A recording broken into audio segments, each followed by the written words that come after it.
বাংলাদেশের মানিকগঞ্জের ছেলে জুলহাস করে দেখালো এক অসম্ভব কাজ। নিজেই বানিয়ে ফেললো অসাধারণ একটা বিমান। হ্যাঁ, এটা আকাশে ওড়ে। ভিডিওতে যেটা দেখছেন সেটা কোনো এডিট না, বা এটা বাস্তব। তিনি মূলত আরসি প্লেন বানিয়ে আকাশে উড়াতো। সেই প্রসেসে বানিয়ে ফেললো সত্যি সত্যি বিমান।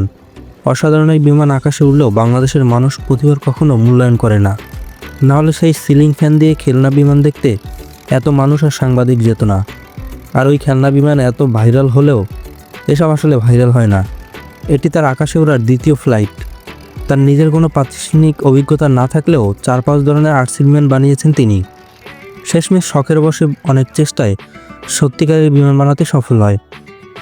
প্রথমে 5-10 ফিট আকাশে উড়লেও এবার সেটা 30-40 ফিটে নিয়ে গেছেন জুলহাস। এই বিমান চাইলে আরও উপরে উঠাতে পারেন ডানে বামে ঘোরাতেও, কিন্তু এগুলোর জন্য অবশ্যই ট্রেনিংয়ের একটা বিষয় রয়েছে, যার কারণে নিজের জীবনকে ঝুঁকিতে ফেলছেন না এই যুবক।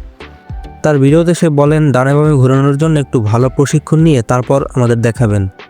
যেহেতু অনেক পরিশ্রম করেছেন, সে অবশ্যই কোনো দুর্ঘটনা চান না। আমি চাই বাংলাদেশের সরকার অবশ্যই তাকে অনুদান দিক, হোক বা তাকে কাজ করার সুযোগ দিয়ে দিক, আরও ভালো প্রশিক্ষণ বা জ্ঞান অর্জনের সুযোগ করে দিক।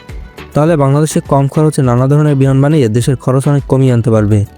বিমান খাতে একটা নতুন বিপ্লব অবশ্যই ঘটাবে। যেহেতু বাংলাদেশের প্রথম কেউ আকাশে উঠতে পেরেছে, তাই তার প্রতি মানুষ